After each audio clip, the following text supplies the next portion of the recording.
سونی ارے کیوں اتنی لالچ بھر دی ہے اس عورت نے اپنے بیٹوں کے دل میں؟ یہ سب کرنے کے لیے آسیہ نے کالے جادو کا سہارا لیا ہے.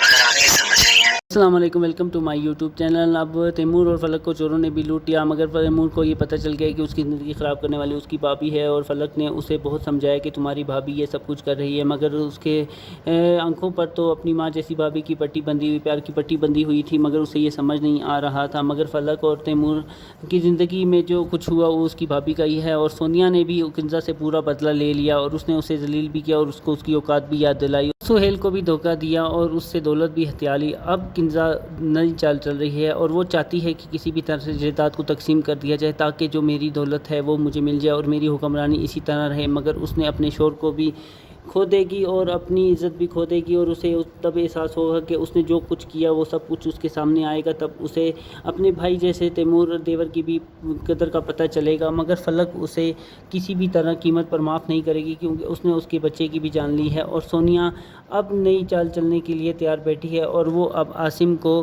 کسی بھی طرح سے ہاتھ سے جانے نہیں دے گی. جس طرح اس نے سہیل کو اور کنزا کو دھوکہ دیا، اسی طرح اب وہ عاصم کو بھی دھوکہ دے گی اور عاصم بھی اس کی جال میں پھنس جائے گا. اگر عاصم کو یہ پتہ چل گیا کہ سونیا اسے دھوکہ دے رہی ہے تو وہ بچ جائے گا، مگر اس کی والدہ بھی اسے سمجھا رہی ہے کہ وہ تمہیں دھوکہ دے رہی ہے، تمہارا استعمال کر رہی ہے، سونیا بہت چالاک ہے. مگر سونیا اب یہ چاہتی ہے کہ کسی طرح سے عاصم کو بھی کے اوپر بھی اپنا جادو چلا کر اس سے بھی دولت ہتھیا لے. مزید ڈرامہ پروموز کے لیے ہمارے چینل کو سبسکرائب کریں، ویڈیو کو لائک کریں اور بیل نوٹیفیکیشن کو آن کریں. Thank you.